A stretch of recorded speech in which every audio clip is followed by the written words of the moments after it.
A gente tinha terminado a aula passada nesse chamado equilíbrio macroeconômico de curto prazo.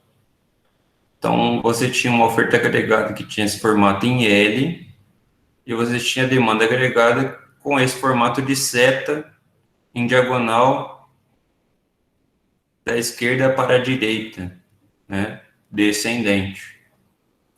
Uma flecha caída ali.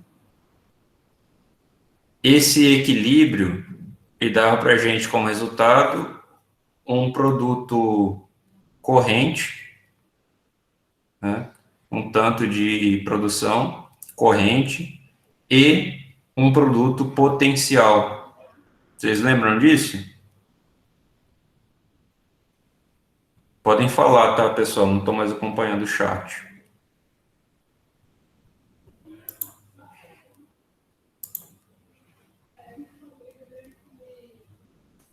Sim. Deixa eu fazer aqui então.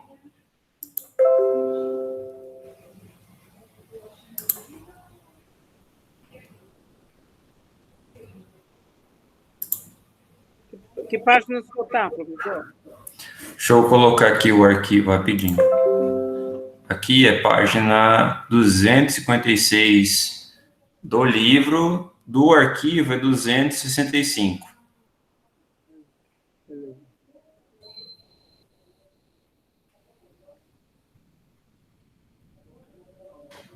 Achou?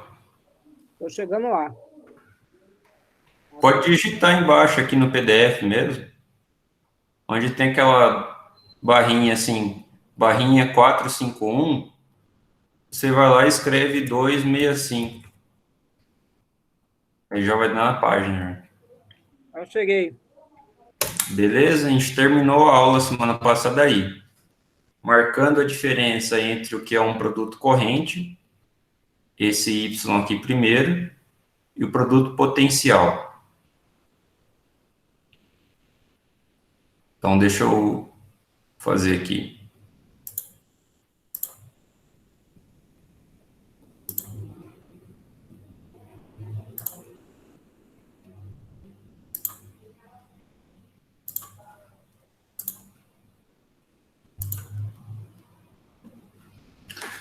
Então, a gente tem nosso gráfico aqui de preços e quantidades. A gente tem ali que quantidade é a mesma coisa que... Ó,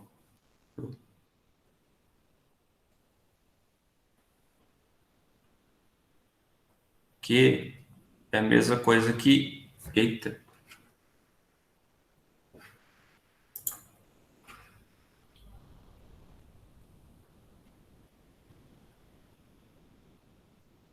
Eita, ficou pior aqui, né? A emenda ficou pior que o soneto.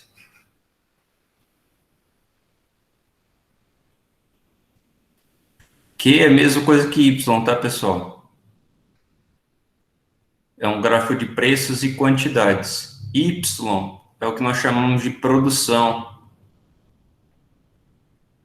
Essa produção é medida em coisas, em mercadorias que são produzidas durante um determinado período.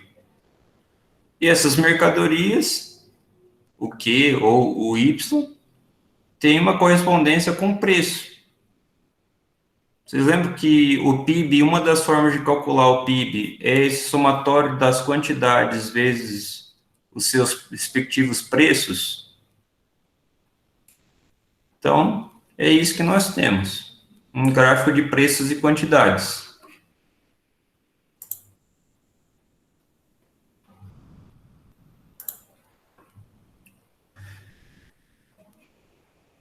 Qual que é a primeira situação que a gente vai ter aqui? A gente vai ter aqui uma chamada oferta agregada, ou seja, uma oferta que é o somatório da produção de todas as unidades produtivas do país. Então, vamos colocar aqui. Essa oferta, ela é uma oferta de curto prazo. No curto prazo, ela é assim. Ela é totalmente horizontal. que significa oferta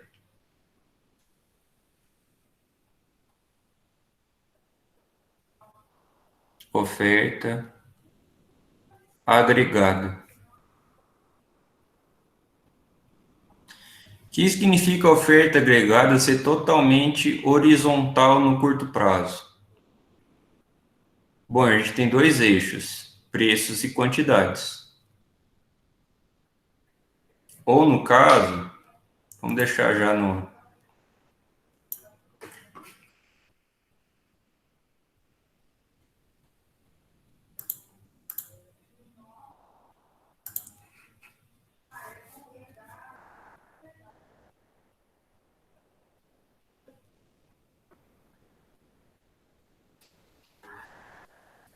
Preço e quantidades agora, mas a gente vai chamar de Y, as quantidades. No curto prazo, significa o quê? Significa que o preço está dado para o volume de produção que as empresas produzem. Né? O preço está dado, ele não tem variação. O que vai variar é aquilo que os empresários pensam a respeito do preço. Ou seja, no curto prazo, as expectativas dos empresários é o que determinam a sua capacidade de produção, o quanto esses empresários vão colocar de produção. Por que que a gente está falando isso? Porque a gente tem que, se por um lado, Y é a produção, ou seja, Y é Q, por outro lado, o Y, ele é uma função da quantidade de gente que está produzindo, que é o N. Os empregados. Porque os empregados, os ocupados, eles têm uma produtividade, certo? Se eu pegar a produtividade média de cada funcionário, de cada pessoa empregada na economia, e multiplicar essa produtividade média pelo total de empregados, eu vou ter a produção total. Não é assim, por exemplo? Pensa se fosse o caso de uma empresa. Se eu pegar a produtividade média de cada funcionário de uma empresa e multiplicar pelo número de funcionários, eu vou ter tudo aquilo que foi produzido pela empresa. Tem que fechar essa conta. Então, a gente sabe que o Y é uma função da quantidade de gente empregada. Uma função da quantidade de gente empregada. Por que que é uma função? Porque eu não sei qual que é a produtividade média de cada um que está empregado, mas eu sei que é alguma coisa ali. Né? Ou seja, a oferta agregada, no curto prazo, ela vai determinar para a gente o volume de emprego. Ela é importante para isso. O preço é importante no sentido de formação de expectativas do empresariado. Então, o preço serve como um indicador. Por que que o preço serve como um indicador? Porque um empresário singular ali, individual, ele pensa o seguinte, ele pensa nessa proporção aqui, no preço dele em relação ao preço, vamos colocar aqui, geral. É essa relação que ele está pensando. Vou colocar aqui oferta individual. Por que que ele pensa nisso?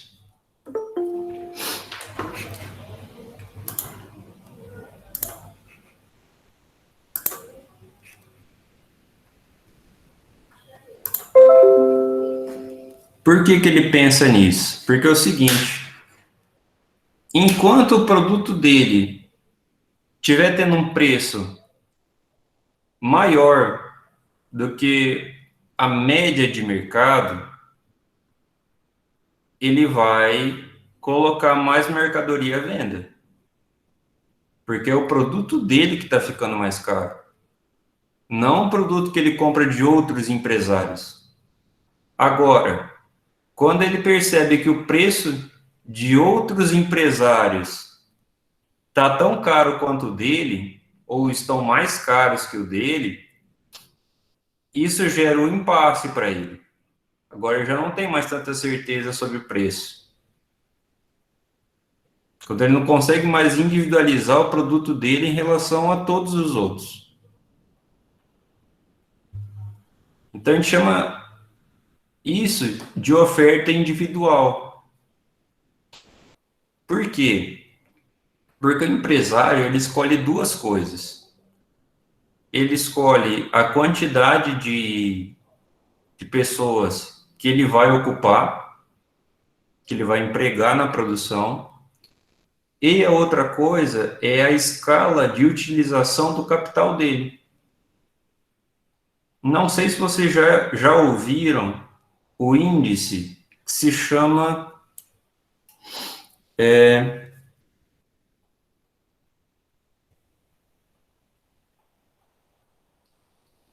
NUSI. Vocês já viram isso em engenharia não, em administração da produção?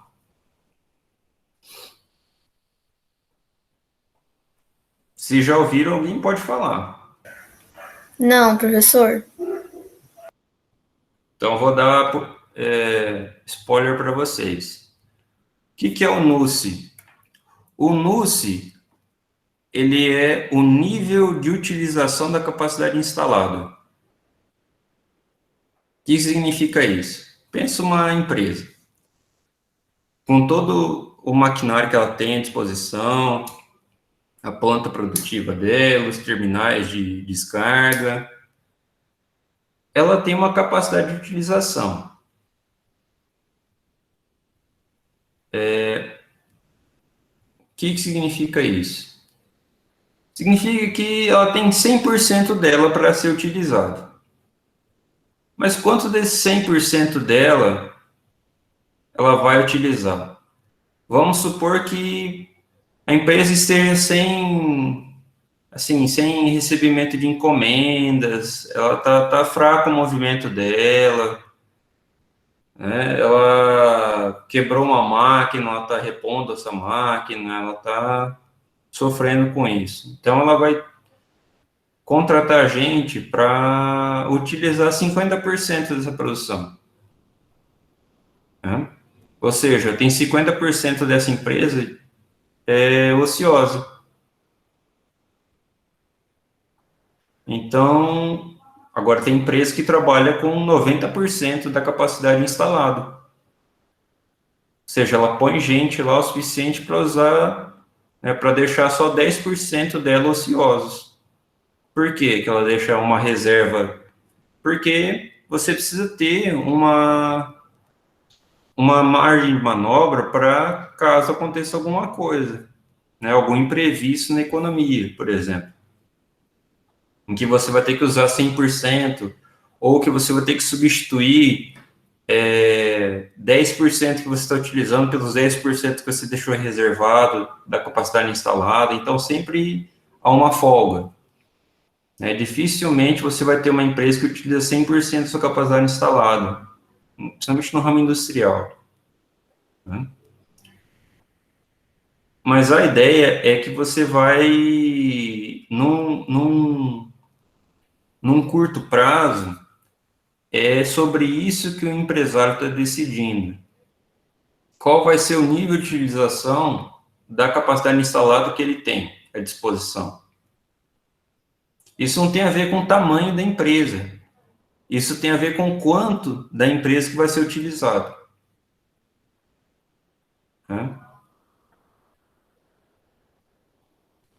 Por exemplo, no Brasil, quem que gera mais emprego? As grandes e mega empresas ou as micro, médias e pequenas?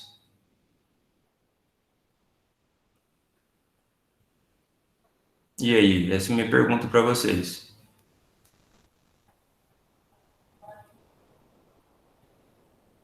O que vocês acham?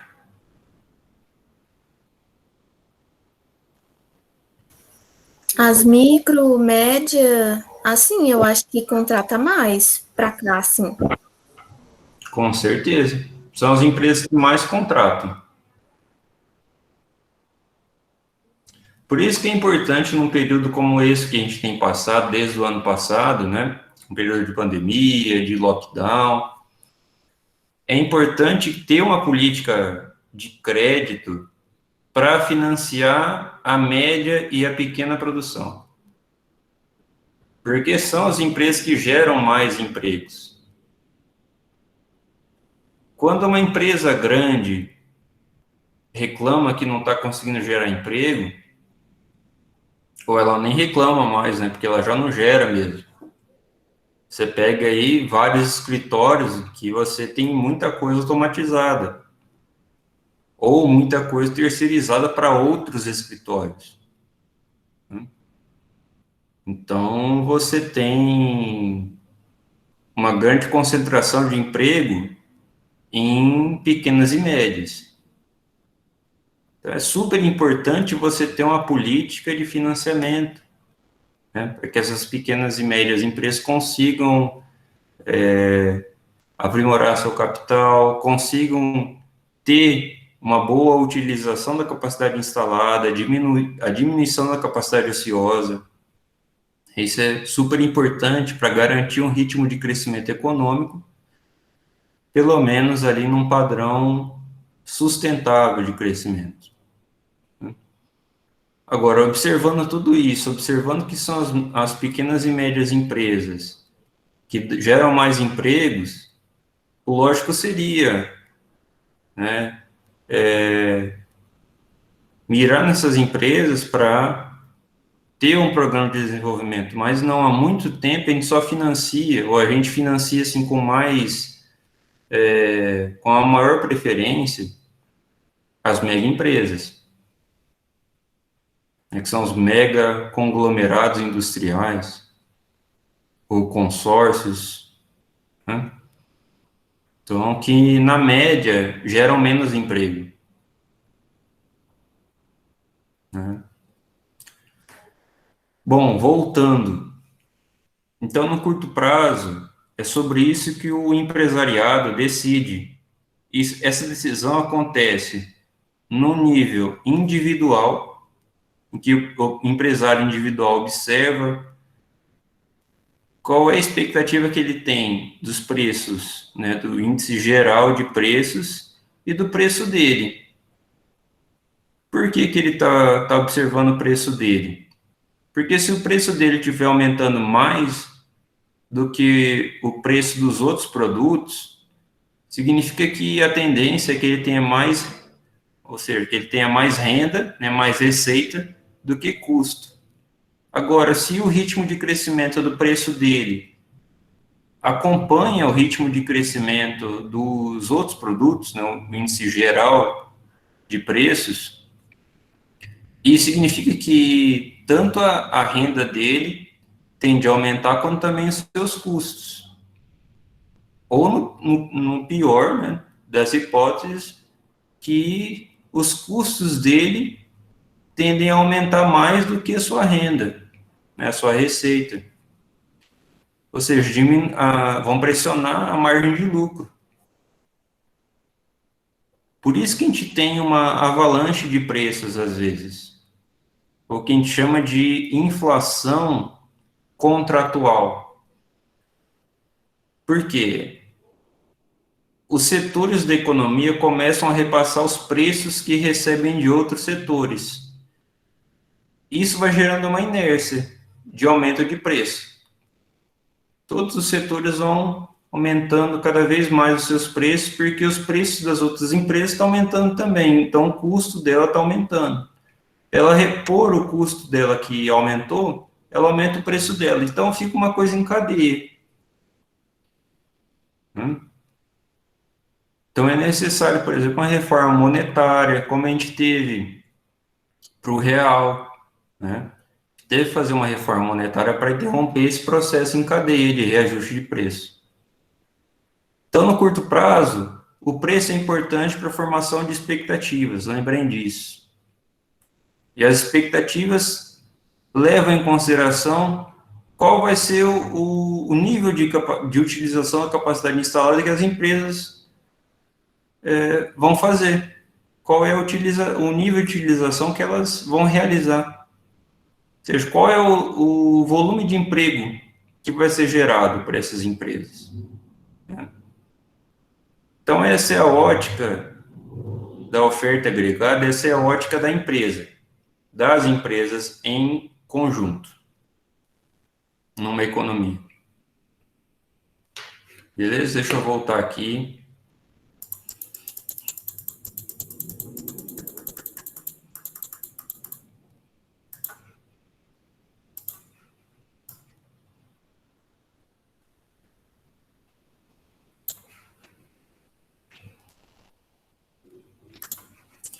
Mas a gente também viu, por outro lado,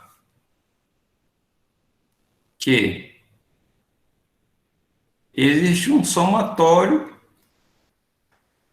né, que também é igual a Y, que é o gasto com o consumo das famílias, mais o gasto com investimento, mais o gasto do governo, mais exportações. Opa!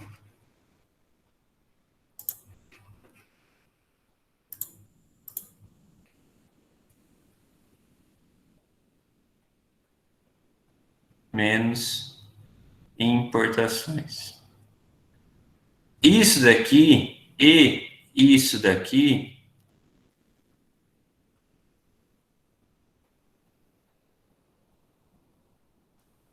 são a mesma coisa. Só que isso daqui define a demanda agregada e isso daqui define a oferta agregada.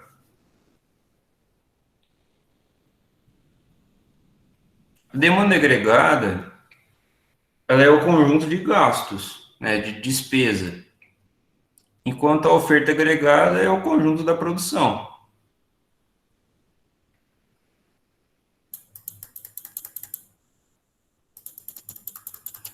Vamos desenhar agora a demanda agregada.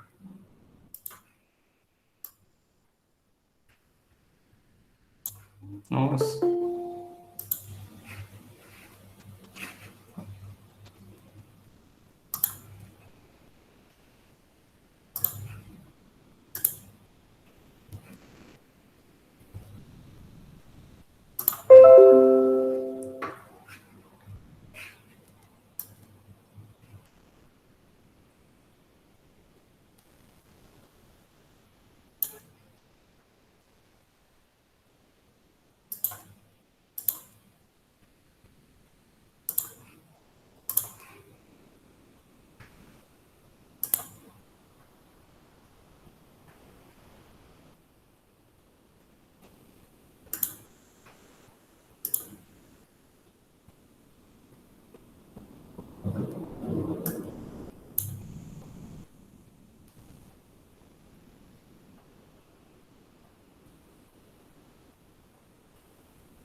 Isso aqui, vamos chamar de demanda agregada.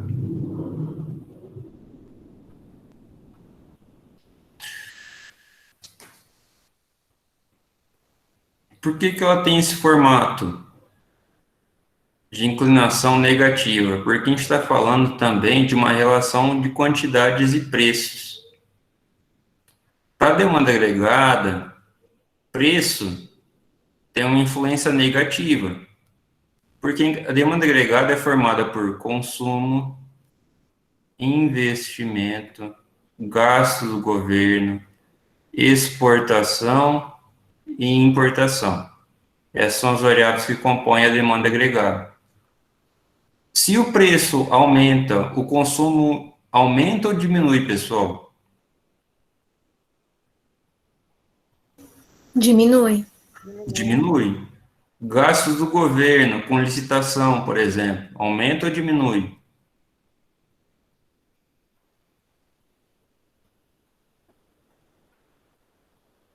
Diminui? Diminui também. Está ficando caro para o governo comprar, vai comprar menos. Importação, vai aumentar ou vai diminuir por causa do preço?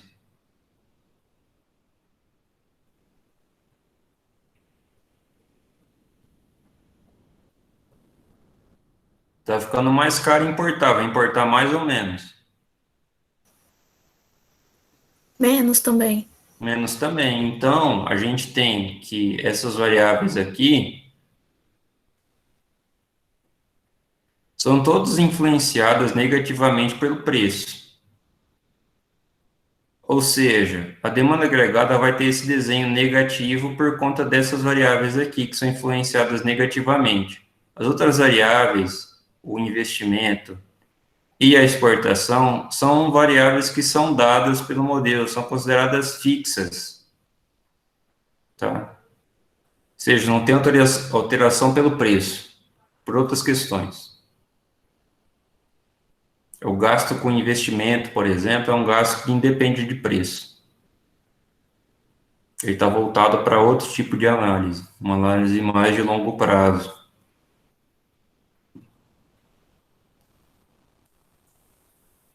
Então, sabendo que a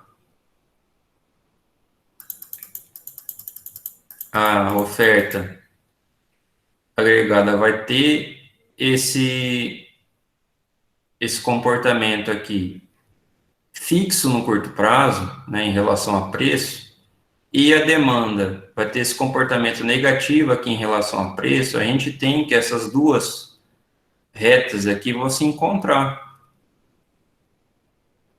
Né? Deixa eu mudar a cor aqui.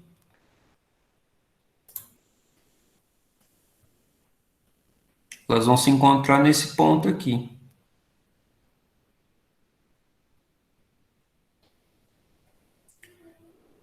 Que é um ponto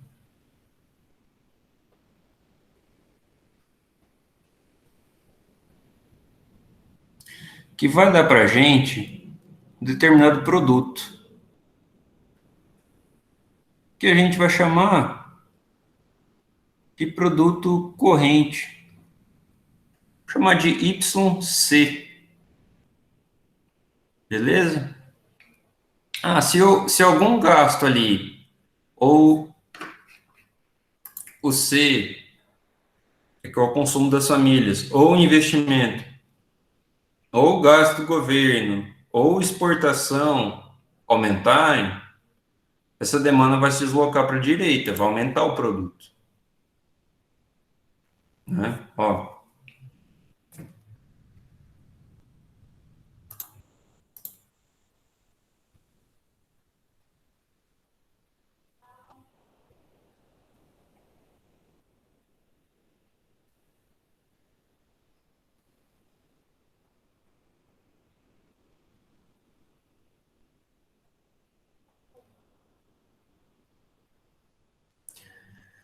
Se o C aumenta,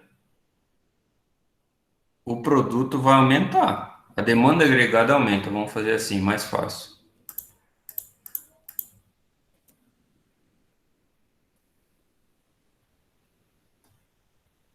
Demanda agregada aumenta. Se o gasto com investimento aumentar, a demanda agregada aumenta também. Se o gasto com o governo aumentar, a demanda agregada aumenta também. Se as exportações aumentarem, a demanda agregada vai aumentar. Agora, se as importações aumentarem, a demanda agregada vai diminuir. Por quê? Porque importação aumentar reduz, né, a entrada de dinheiro. Né? A importação está aumentando, então você está gastando mais dinheiro lá fora. Né? Você está comprando mais lá fora. Então, isso diminui a sua demanda agregada. Agora, se as exportações aumentarem, a demanda agregada vai aumentar também.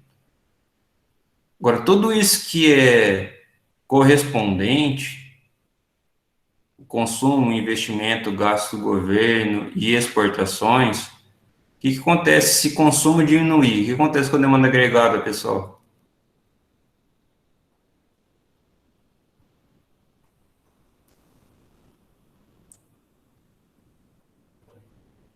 Ela também vai diminuir. Também vai diminuir, entendeu? E se as importações diminuírem, o que vai acontecer com a demanda agregada? Vai aumentar. Vai aumentar. Então, essa é a mecânica. Beleza? Deixa eu apagar o rascunho aqui.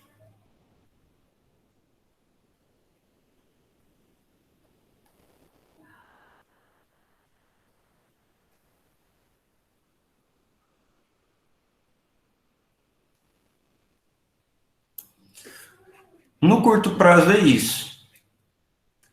No curto prazo, deu ali que a gente vai ter um encontro entre demanda agregada e oferta agregada e a gente vai ter como resultado um determinado produto, um PIB. O PIB vai estar em tantos trilhões. É o PIB de um país, por exemplo, Brasil. Então, o PIB vai estar lá em 5 trilhões e meio de reais. Beleza. Vai ser um PIB com desemprego? Vai. Comparado ao quê? Comparado ao que a gente chama de potencial, ou o PIB de longo prazo. Então, foi aí que a gente parou na aula passada.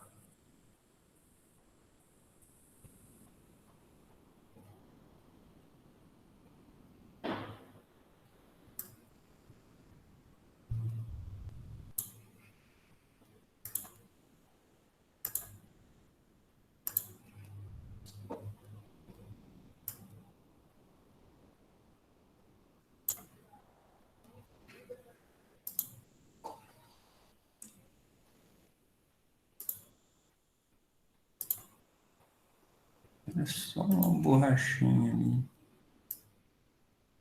Ah, não tem como.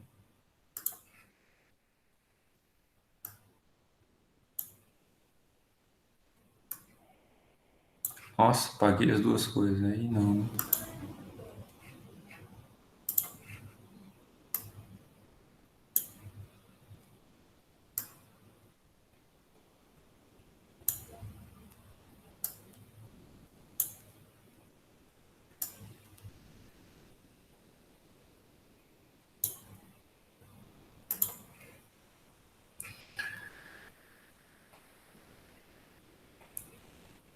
Isso daqui é chamada de PIB de longo prazo. Deixa eu apagar esse OA aqui.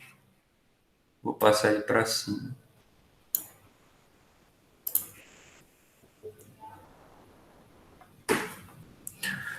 Ou a gente pode fazer o seguinte.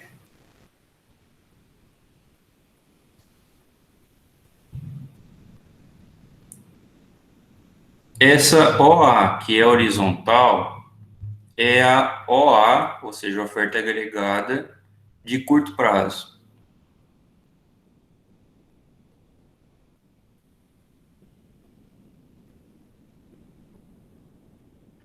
Essa OA aqui, oferta agregada, que ela é vertical, ela é de longo prazo.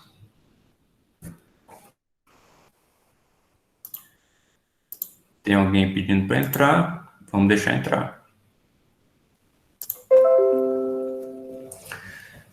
Qual que é a diferença? No longo prazo, o preço não é mais uma variável que vai influenciar as decisões.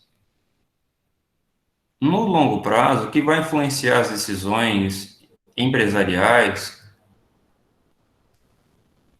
vai ser um somatório de condições que dizem respeito à tecnologia, técnica de produção, vai ser em relação à eficiência da produção, à produtividade do trabalho, a produtividade esperada do trabalho lá no futuro. Então, como é que a gente pode definir em termos de prazo? O que é curto prazo e longo prazo em termos de tempo cronológico? A gente não pode definir isso em termos de tempo cronológico. Há algumas tentativas de curto prazo é o agora, médio prazo é daqui a 3 meses, longo prazo é daqui a 1 ano. É uma possibilidade fazer isso. Mas a questão é, se daqui a 3 meses há preocupação, ou seja, as decisões empresariais continuarem sendo afetadas pelo nível de preço, daqui a 3 meses ainda é curto prazo. O que significa longo prazo, então? Significa que longo prazo é o momento em que as decisões econômicas não estão mais atreladas a preço da produção, mas sim a outros fatores que têm a ver com a capacidade de produção. Não com receita, mas com eficiência, com alocação de recursos. Ou seja, no longo prazo, a ideia é de que os recursos estarão sendo utilizados da forma mais eficiente possível. Ou seja, de que será possível alcançar um produto potencial, que é esse tracejado aqui.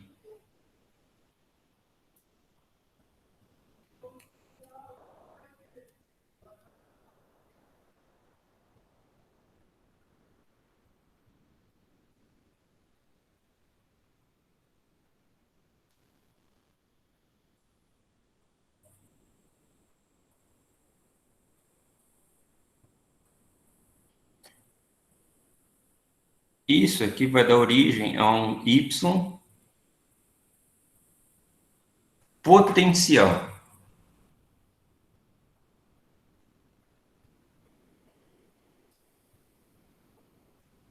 E a distância entre esses dois aqui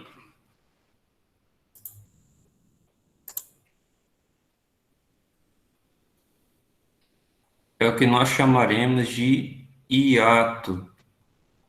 Eita.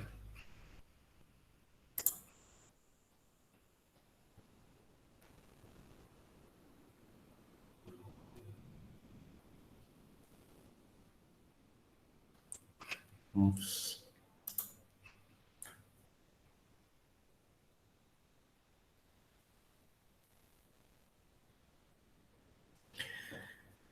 Isso aqui se chama hiato.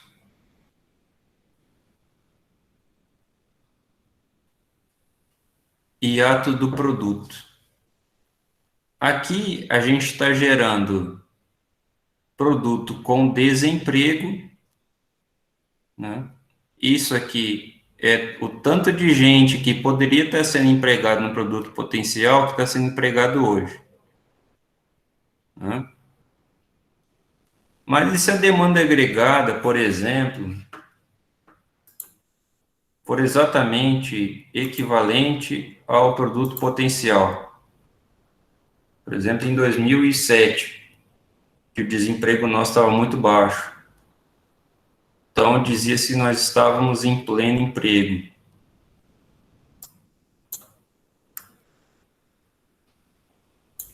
Se a demanda agregada cruzar exatamente aqui em cima, esse produto de longo prazo,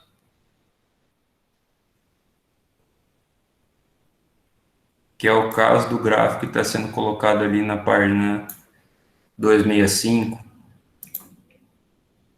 265. O que vai acontecer? Vamos lá colocar a demanda agregada.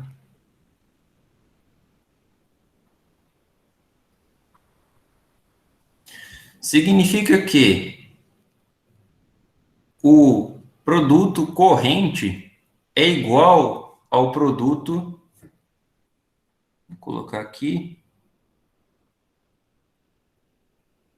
o produto corrente vai ser igual ao produto potencial. Ou seja, não existe espaço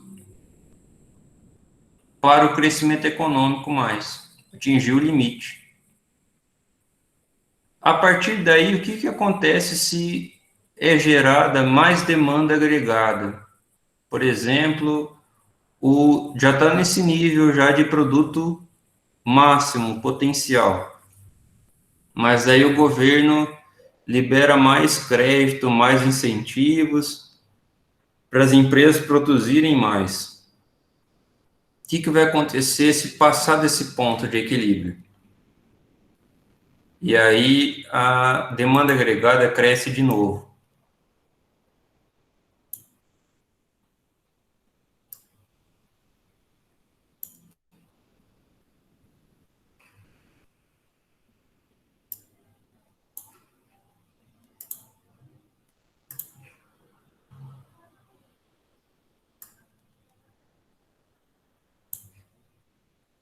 Acho que eu vou ter que tirar aqui esse.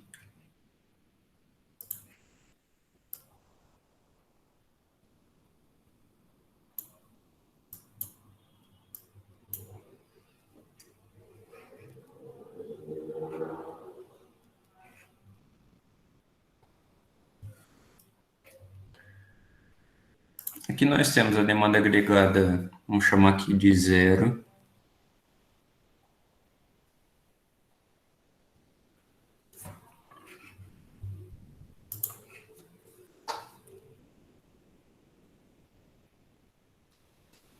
A1.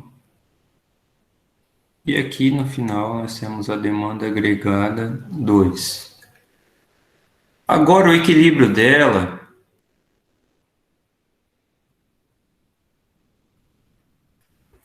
é aqui em cima. O que acontece aqui em cima, pessoal? Continua a mesma situação de YC, que é de curto prazo, ou corrente, ser igual ao potencial. Essa condição segue. Só que o que acontece agora? Agora, os preços não estão mais nesse mesmo nível aqui.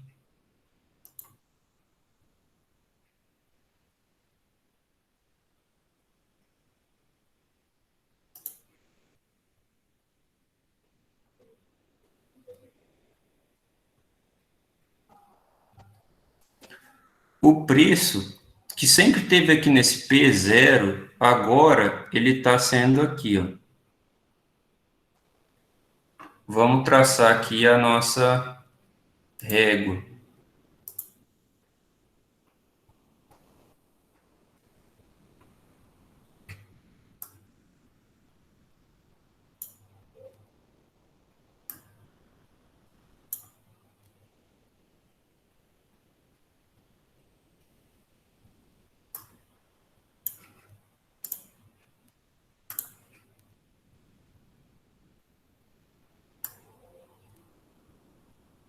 Oxe.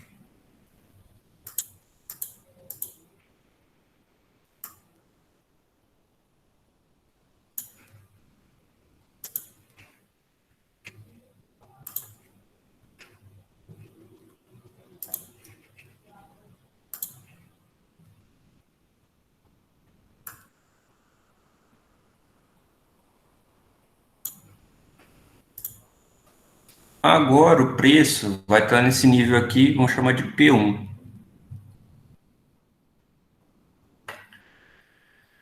que acontece?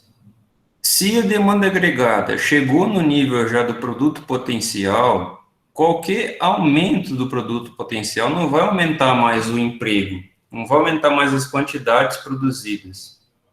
Vai ter somente um aumento de preço, ou seja, vai se gerar inflação.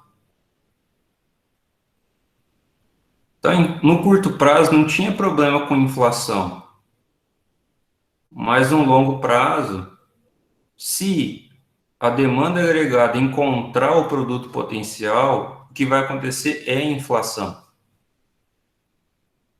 Vocês lembram que no final do governo, vou colocar assim, na metade do primeiro mandato da Dilma, a inflação começou a galopar.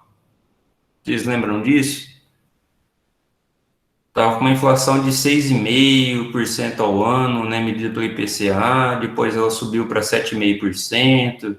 Depois, no final quer dizer, na metade do segundo mandato, que foi quando teve o impeachment, a inflação estava sendo esperada a 9 e pouco por cento ao ano. É um sinal de que a gente tinha crescido o suficiente lá atrás para alcançar o nosso produto potencial. E aí todos os incentivos fiscais que estavam sendo dados pelo governo federal estavam incentivando as empresas a produzirem mais, e mais, e mais. E o que acontecia? Acontecia uma escalada de preços. Depois foram para os preços chamados administrados. Energia elétrica, combustível, né? Gás. Então, a inflação começou a galopar ali, né? Por um excesso de demanda. Beleza? Então, esse é o modelo básico, assim, né? Eu gostaria de saber se vocês entenderam esse processo aqui, que eu descrevi para vocês.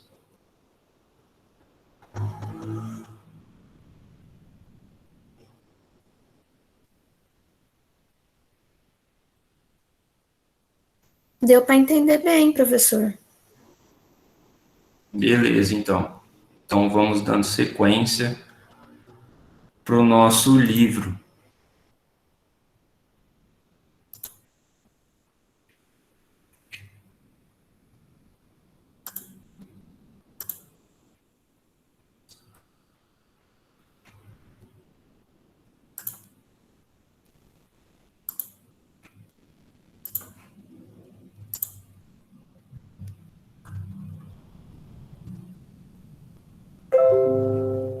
Então, aqui ele vai explicar quais são as hipóteses dos modelos e o livro ele vai dizer para a gente como se comporta cada função dessa, a função consumo.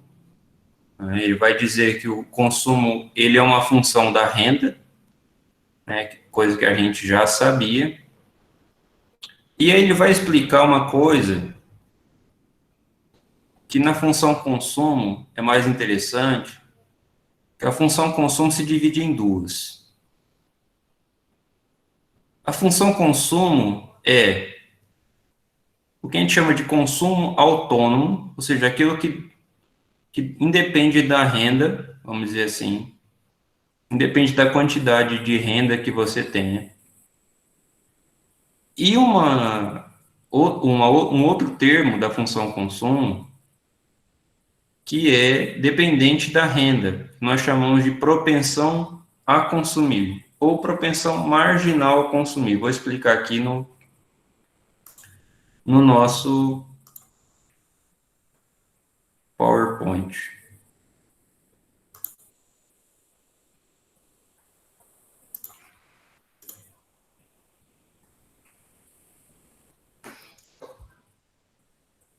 Ó, você tem uma renda que a gente chama de renda Y. Uma parte dessa renda vai ser consumida e a outra parte vai ser poupada. Então, vai existir uma divisão, né, na renda entre aquilo que é consumido e aquilo que é poupado. Se a renda tem uma variação, vai existir uma variação entre aquilo que é consumido e uma variação entre aquilo que é poupado. Vamos supor que a renda seja 100 igual a 50 mais 50. E a renda sobe para 110.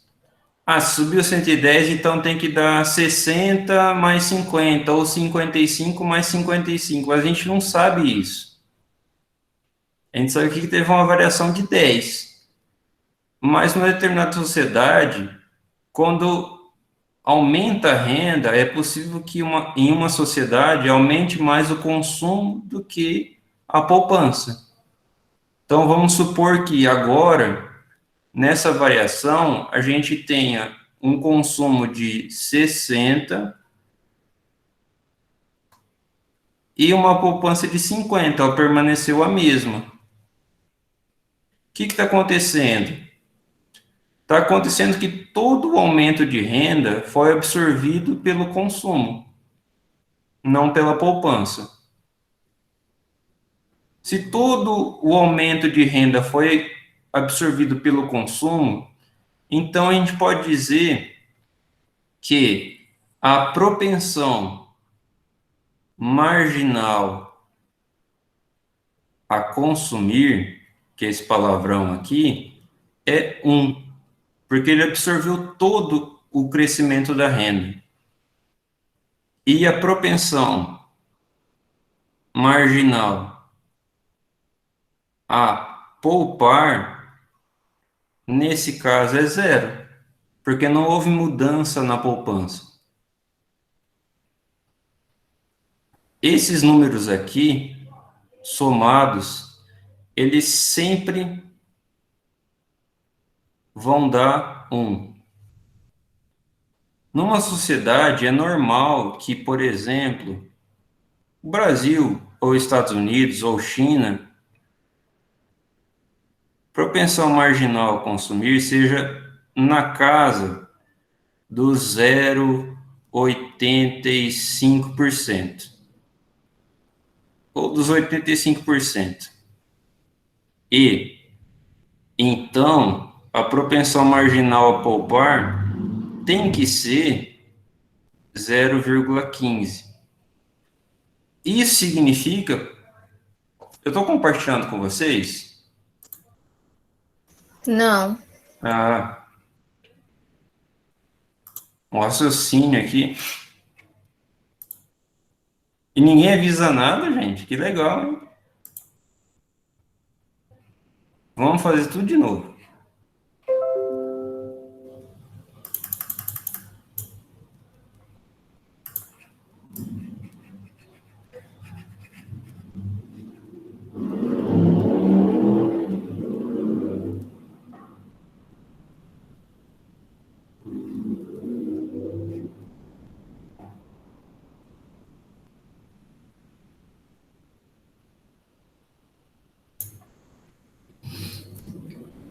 Então, você tem a renda.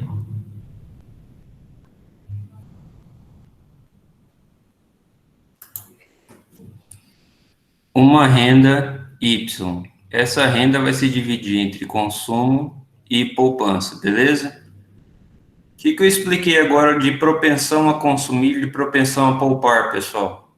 Vocês não estavam vendo, mas estavam ouvindo, né? O que foi? O consumo aumenta, né? A poupança ela vai ficar estabilizada, assim, ela não vai nem aumentar nem diminuir, vai continuar igual. Naquela situação, né? Isso. Ó, quando a gente tem uma variação da renda,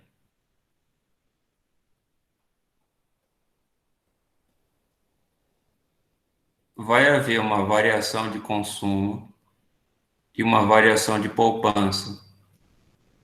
Só que são variações que podem ser diferentes. Essa variação aqui é 1, ou seja, 100%. Mas aqui, essa variação pode ser de 85%, né, por cento, ou de 0,85%, essa aqui de 0,15%. Essas duas somadas aqui sempre tem que dar 1. Ou seja, são termos complementares. pode ser que você tenha uma variação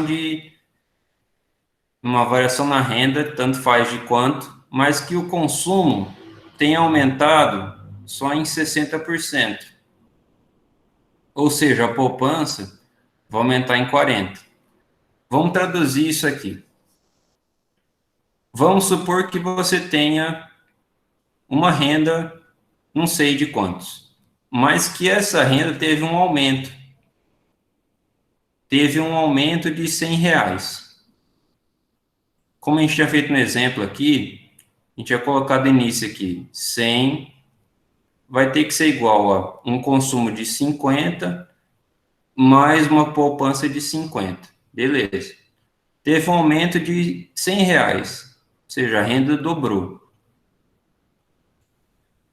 Agora, a gente vai ter certeza que o consumo vai ser de 100 e a poupança vai ser de 100? Não sei, eu tenho que analisar dois elementos, que nós chamamos de propensão marginal a consumir e o outro de propensão marginal a poupar. Se a propensão marginal a consumir for de 0,85 e então a propensão marginal a poupar vai ser de 0,15, o que eu posso dizer agora? Que desse aumento de R$100, aumento aqui de R$100, 85% desses R$100 vão ser absorvidos no consumo. E 15% desses R$100 vão ser absorvidos pela poupança. Quanto que vai dar, pessoal? Vou aguardar vocês. 200 é a renda total. Mas a propensão marginal a consumir é de 0,85 e a propensão marginal a poupar é de 0,15. O de consumo vai para 135 e de poupar vai ficar com 65, né? Que vai aumentar mais 15. Seria.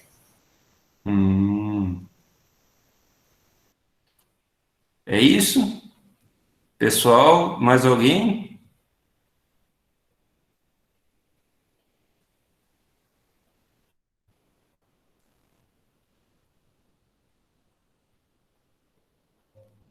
Beleza, é isso mesmo. O que acontece nas sociedades mais desenvolvidas, em que a maior parte do consumo, vamos dizer assim, daquilo que é extremamente necessário, do consumo que é básico para a vida, ele já está satisfeito. Então, existe uma alta tendência a poupar nessa sociedade. O que vai acontecer é um elemento que a gente vai ter de não ser, de ser o contrário disso, né? De ter uma propensão a poupar mais alta do que a propensão a consumir. Daqui a pouco a gente vai analisar os efeitos de você ter uma sociedade desenvolvida e uma sociedade que está em desenvolvimento. Mas a ideia da propensão marginal a consumir e da propensão marginal a poupar é essa, né? Ou seja, consumo depende de renda, mas a poupança também depende de renda. E a renda também depende de consumo e de poupança. Ou seja, as três variáveis ali estão atreladas. É isso que esse modelo está querendo dizer para a gente.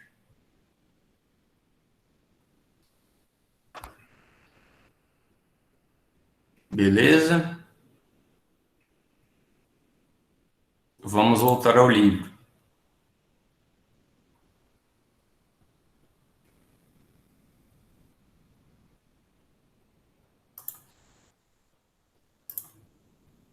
Professor, você está usando as fórmulas do livro, né? Essas fórmulas aqui. Sim, são as mesmas fórmulas, só estou dando uma outra contextualização teórica, que o livro passa batido em algumas coisas, ele traz as fórmulas, mas eu estou acrescentando algum conhecimento ao que o livro traz, né?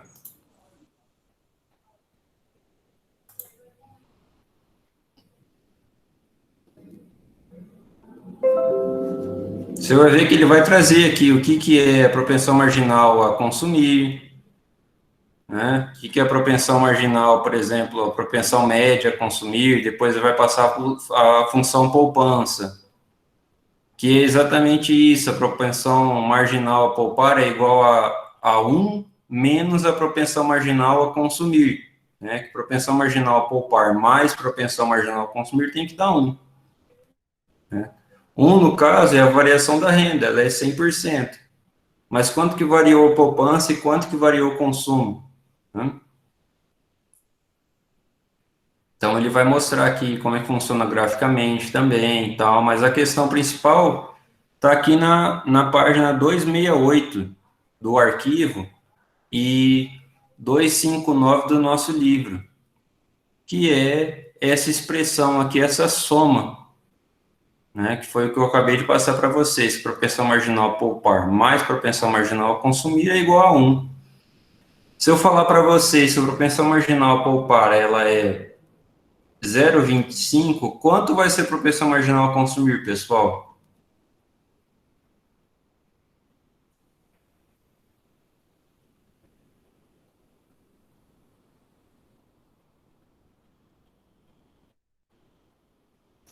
R$ 75? 75. Vamos supor o seguinte: você tem seu salário. Se o seu salário ele vai se dividindo em consumo e em poupança. Vamos supor que você poupe, que alguém aqui da gente poupe, né? Que está bem difícil. Mas vamos supor que a gente poupe alguma coisa. Se a sua renda aumenta vamos colocar em R$ 50, como é que esses R$ 50 vão ser distribuídos entre consumo e poupança? Você vai gastar tudo, ou você vai poupar tudo, ou você vai fazer meio a meio, ou mais um, ou mais outro? O que você acha? Conhecendo a si mesmo, como vocês conhecem.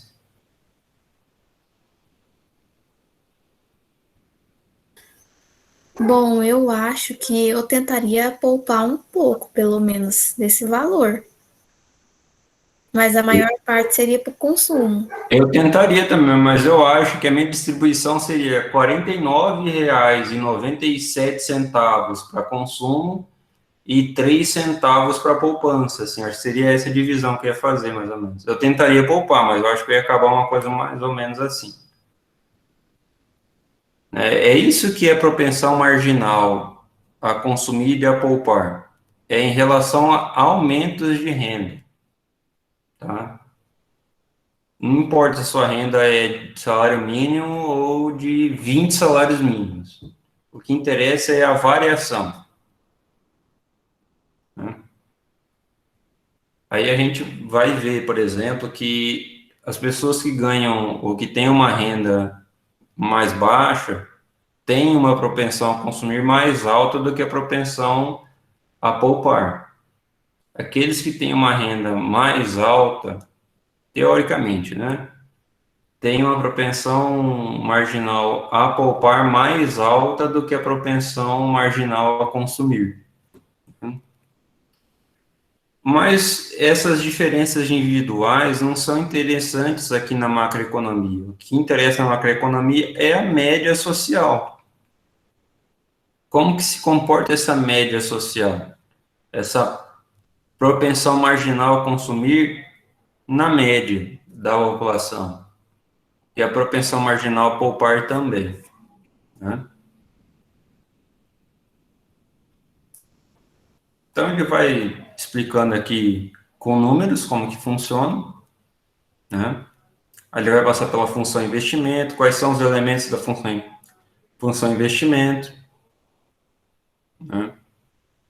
Que o que vai definir o montante de investimento é o fato das expectativas futuras, né, estarem agindo sobre a capacidade de decisão, sobre qual vai ser o nível de utilização da capacidade instalada, não no presente, né, mas lá na frente. seja, o investimento é o que liga presente e futuro, né, na macroeconomia. Se eu acredito, por exemplo, que no futuro, né, pensando individualmente quanto empresário ali, que a economia não vai crescer, que vai ter geração de muito desemprego, que os produtos vão estar muito caros para serem importados, que eu não vou conseguir sustentar a demanda que eu tenho hoje, por exemplo, eu vou ter um nível de utilização menor da capacidade instalada, então eu não vou fazer investimento. Fazer investimento ampliar o quê? Né?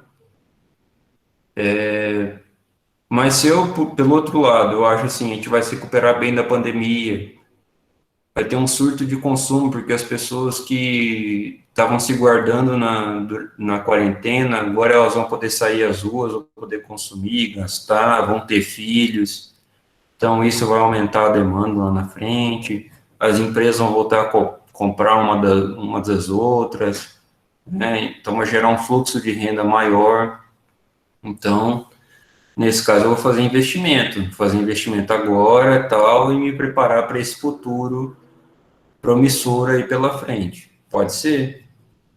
Na média social, se a expectativa que ganhar for essa expectativa de aumento, de prosperidade e tal, vai haver mais investimento. Só que se na média social a expectativa que estiver vencendo ali for a expectativa de recessão, de desemprego, né, não vai haver investimento. E a mesma coisa acontece no nível internacional. Não sei se vocês já ouviram falar do chamado investimento estrangeiro direto, que é o dinheiro que vem de outros países para a instalação de empresas aqui no país, né? O fluxo de investimento estrangeiro nunca teve tão baixo. Muita gente saiu do país, muitos investidores tiraram seus recursos aqui para investir em outros lugares. Por quê? Porque a expectativa em relação à demanda futura, a demanda agregada futura, é uma expectativa de retração, uma expectativa de depressão econômica, de geração de muito desemprego. Então, a expectativa ainda não virou, né? Então, há uma fuga de capitais, que a gente chama. Então, a gente precisa atrair esses capitais do país, mas atrair também de uma forma saudável. Não adianta a gente se vender, né, no mercado financeiro para atrair esses capitais. Para atrair esses capitais, a gente precisa gerar um bom ambiente de negócios, um bom marco regulatório, né? A questão não é só privatizar para tentar achar investimento estrangeiro, a questão é privatizar bem. Uma privatização ruim não é boa para ninguém. A gente viu o caso do Amapá, por exemplo, que teve a privatização de uma empresa de energia para uma empresa de energia espanhola.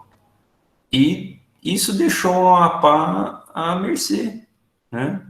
O governo federal, além de privatizar, a empresa teve que correr atrás e socorrer o Estado para fazer isso, né?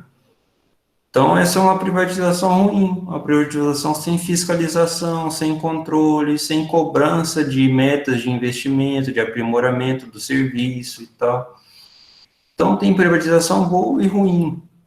Então, a gente precisa atrair capitais também, né? Ou seja, gerar expectativas de forma saudável. É gerar o que a gente chama na economia de regra, né? Ou seja, nos tornarmos transparentes para os agentes econômicos em relação ao que a gente vai fazer, em relação ao que a gente espera, em relação ao que a gente quer de planejamento econômico e de crescimento futuro.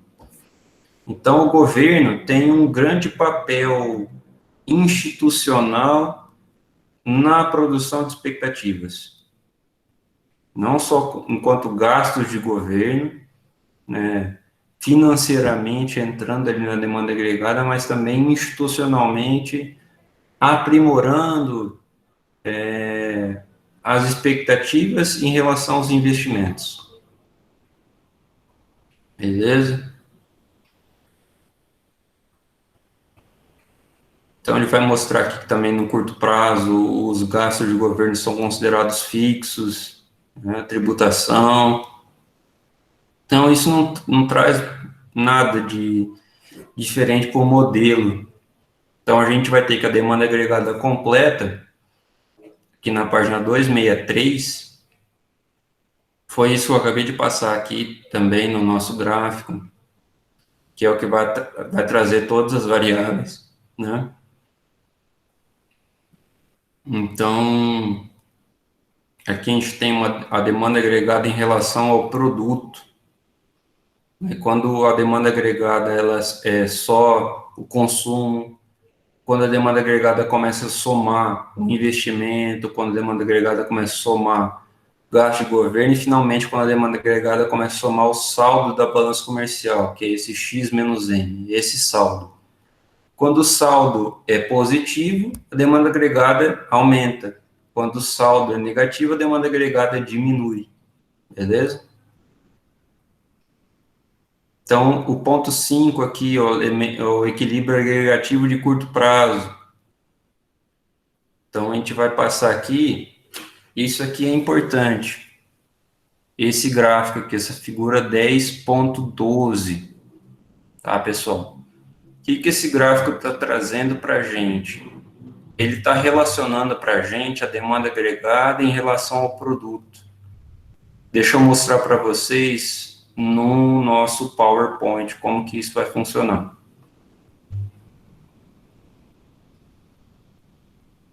Ele é muito parecido com aquilo que eu tinha falado da oferta agregada e da demanda agregada, porém, ele traz uma determinada diferença. Vou mostrar aqui para vocês.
Esse gráfico não é um gráfico mais de preço e produto, é um gráfico de demanda agregada.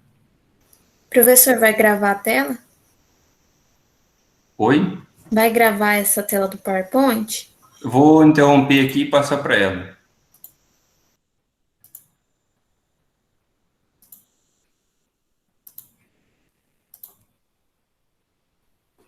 Estão vendo?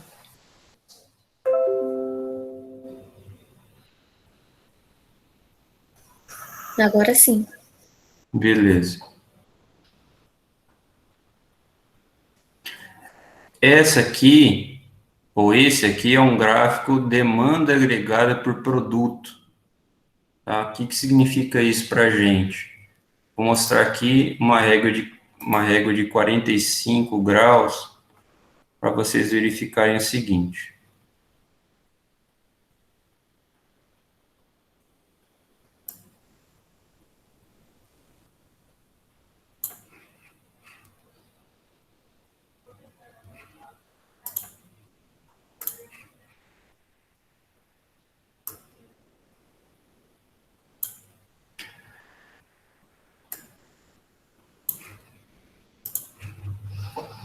Nessa régua de 45 graus, todo ponto dessa régua é um ponto em que a demanda agregada é igual ao produto. Ou seja, não há diferença entre os dois. Essa é uma reta de 45 graus. Não sei se vocês já entenderam o que significa 45 graus.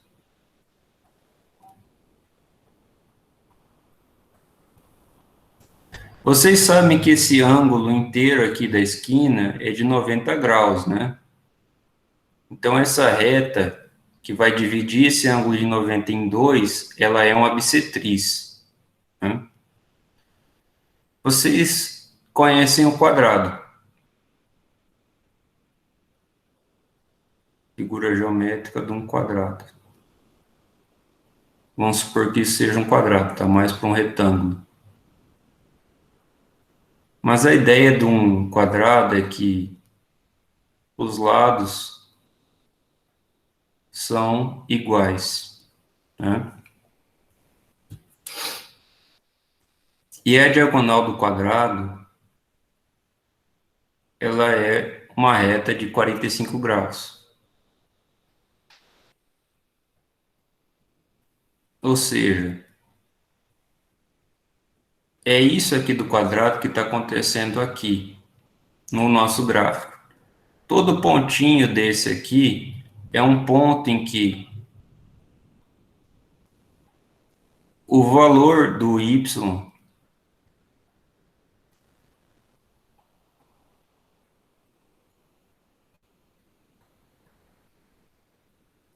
é o mesmo valor encontrado na demanda agregada. Se o y deu 5 trilhões e meio, a demanda agregada é de 5 trilhões e meio, nessa reta de 45. Ou seja, não existe, entre demanda e produto, não existe nenhum excesso, nenhuma falta. Existe uma equivalência. Beleza? Só que existe outra coisa.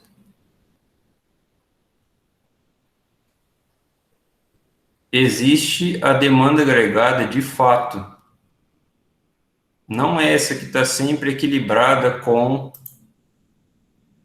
o produto, o nível de produto. Deixa eu desenhar como está ali para não confundir nada.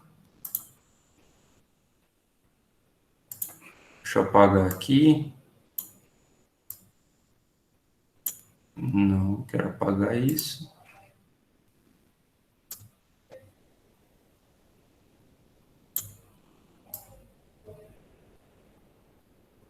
Ah, tem que fazer outro. Problema.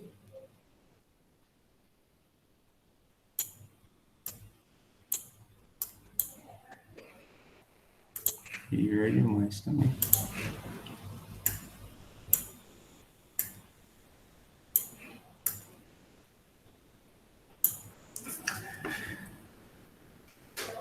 Então, a gente tem essa reta aqui de 45. Vamos fazer ela numa cor diferente. Vamos fazer na cor verde.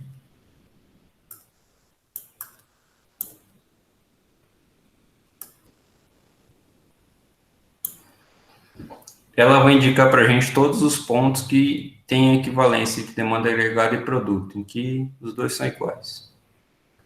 Só que a gente tem a demanda que realmente acontece, né? Vamos continuar no roxinho aqui. O que realmente acontece está nesse nível aqui. Essa aqui, vamos escrever aqui em cima. É aquela que a gente...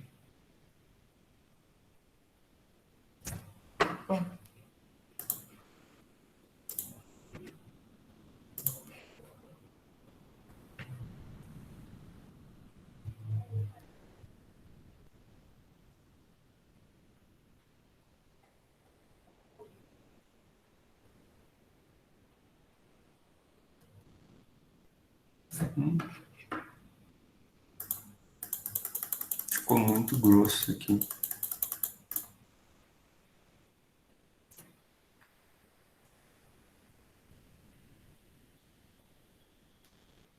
Nossa, gente. Traço grosso. Tá certo.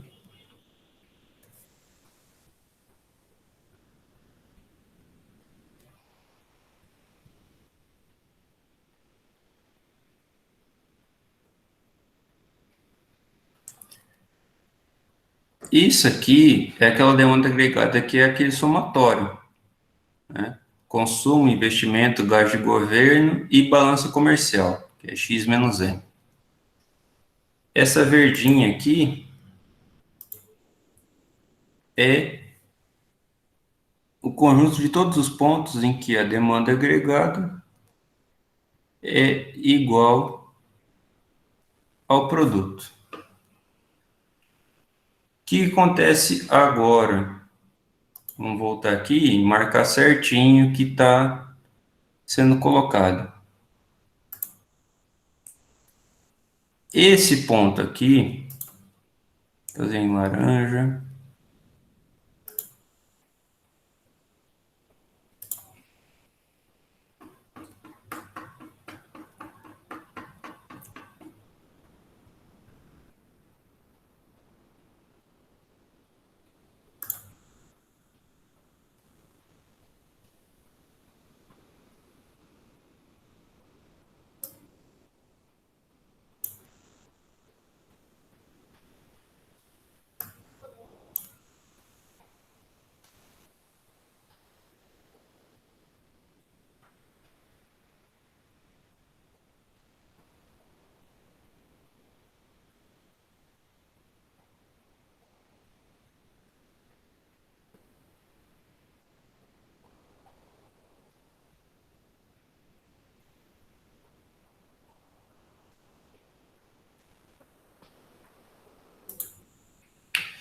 Nesse encontro aqui entre os dois, a gente tem o que a gente chama de produto corrente.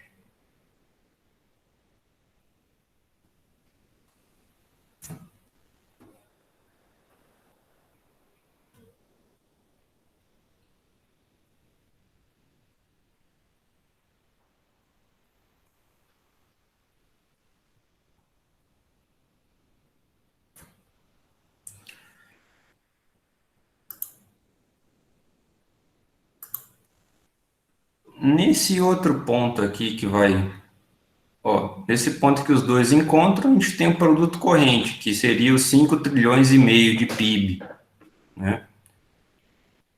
Nesse outro ponto aqui, fazer nessa cor.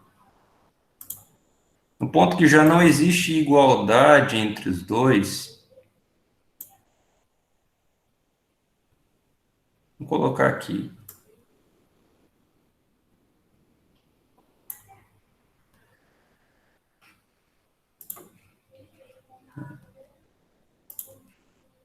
Ah, acredito.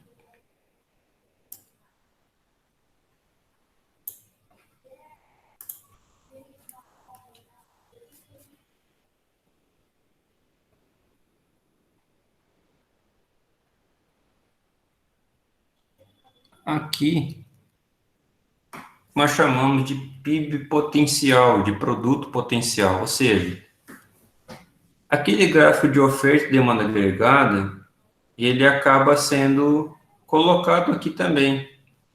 Por quê? Porque, no final de contas, produto e demanda agregada tendem a se igualar. Mas a questão é que aqui nesse gráfico existe uma diferença entre o que está acontecendo no curto prazo, que tinha no outro gráfico também, mas aqui está sendo desenhado como um hiato entre aquilo que acontece em roxo e o potencial, que é aquilo que acontece em verde, que vai desembocar no azul, que é o potencial, que é essa distância que a gente tem entre o que acontece e aquilo que seria o máximo possível.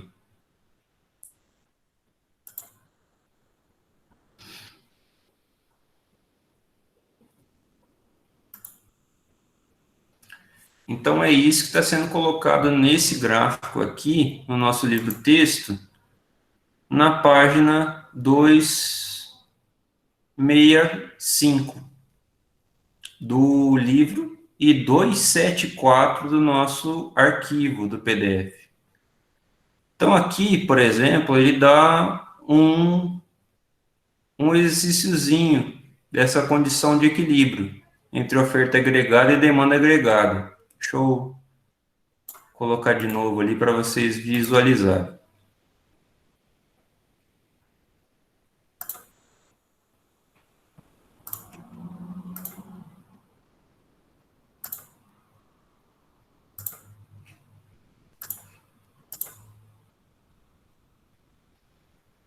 Ó, esse foi o gráfico que eu acabei de desenhar, esse aqui, acabei de desenhar para vocês.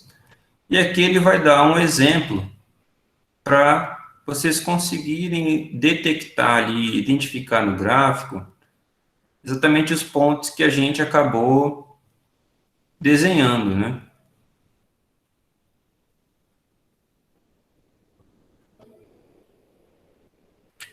Então, ele vai seguir ali com essa lógica dele. Essa questão de vazamento e de injeção não é tão interessante assim, mas tem no nosso livro. Fiquem à vontade para entender isso. Os conceitos aqui, eles vão desembocar numa questão de paradoxo da parcimônia. Então, gostaria que vocês lessem o que é esse paradoxo da parcimônia, porque é uma questão bem interessante.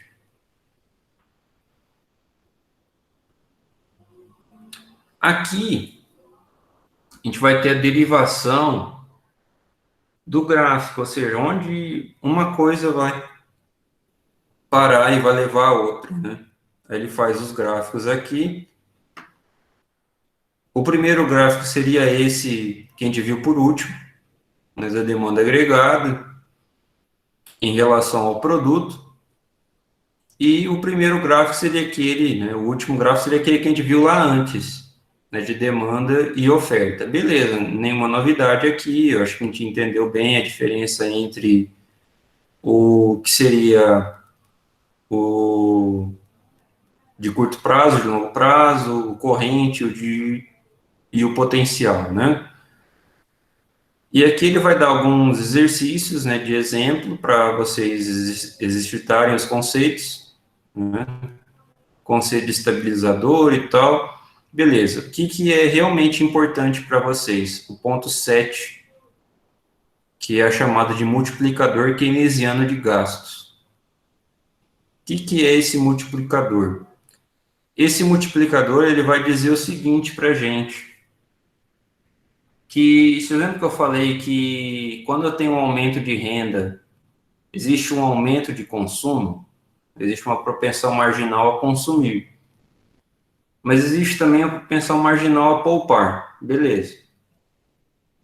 Vamos nos concentrar em relação à propensão marginal a consumir. Esse multiplicador vai explicar para a gente, esse ponto 7, ele vai explicar para a gente que quanto maior for o multiplicador, maior for a propensão marginal a consumir, ou seja, quanto maior parte do aumento da renda vai para o consumo, maior vai ser o efeito multiplicador que o consumo tem sobre a renda. Essa é a questão chave do ponto 7. E a gente vai desenhar isso no nosso PowerPoint aqui.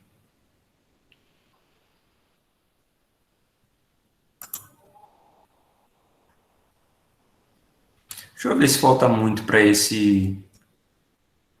o término desse capítulo.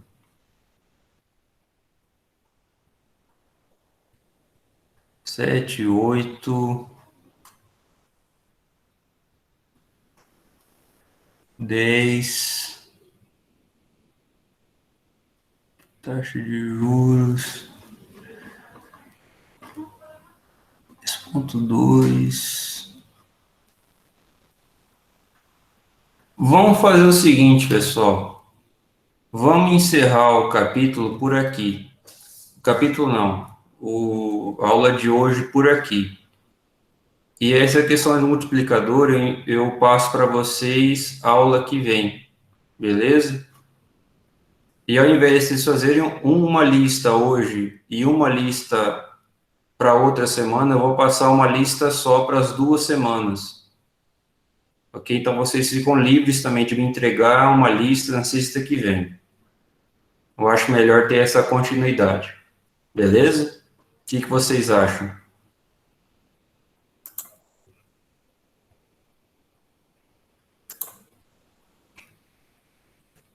Vocês acham que fica melhor assim? Então, a gente tem... É muito grande, professor, a lista? Não, a lista não é muito grande, só que eu teria que dividir essa lista em 2 de qualquer forma. A diferença é que vocês teriam que fazer uma parte dessa lista agora e outra parte depois, ou vocês fariam a lista inteira depois. Sim. Então, tudo bem. Se der tempo, a gente vai ter quanto tempo para fazer a lista? Só uma semana. 2. Ah, tá bom. Beleza. Né? Em relação a tempo, vocês vão ter... Vocês seriam uma semana para cada uma, agora vocês vão ter 2 semanas para uma só. Só que o que eu acho que é mais interessante é não repartir o conteúdo que vocês têm. Né? Eu acho que é mais interessante, porque vai ter o ponto 7. O ponto 7 ele é muito mais específico em relação ao conhecimento que a gente teve hoje, entendeu? Eu não queria repartir, ele é muito mais uma complementação do que a gente está vendo. Né? Eu acho interessante, sim. Se vocês não acharem, eu posso passar uma lista hoje para vocês. Né? Na verdade, eu ia pedir o prazo até segunda-feira para passar essa lista. Vocês seriam de segunda até sexta. Eu acho que é mais jogo. Só Deixa eu primeira proposição, professor. Eu acho que é mais jogo. Aí, então, o senhor manda essa aula que está gravando hoje e a da semana que vem, junto. Isso. Aí vocês fazem uma lista.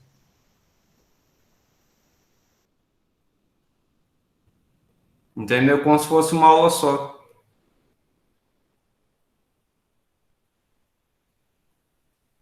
Pode ser, então, professor. Quem mais? Só nós estamos em 25, 2 pessoas pronunciaram. Pode ser, professor, que a gente estava respondendo no chat. Ah, eu acabei de ver o sim ali. Sim, sim. Beleza. Mesmo assim, são 4 pessoas, né, no universo de 25. De 24, né? E aí, pessoal? Bom, mesmo assim, né? Eu tô perguntando, vocês estão me dizendo que tudo bem. Então tá, tudo bem. Beleza? Então eu vou passar essa aula aqui, vou passar para o YouTube, né? E daí eu passo o link lá no grupo. Beleza? Então a aula que vem a gente começa do ponto 7. Beleza? Ok. Ok, então, pessoal, bom final de semana, boa semana que vem e a gente se vê. Qualquer coisa, mandem suas dúvidas no grupo mesmo, ou podem me mandar separadamente se quiserem. Fiquem à vontade. Beleza? Beleza. Então tá bom. Deixa eu interromper a gravação aqui.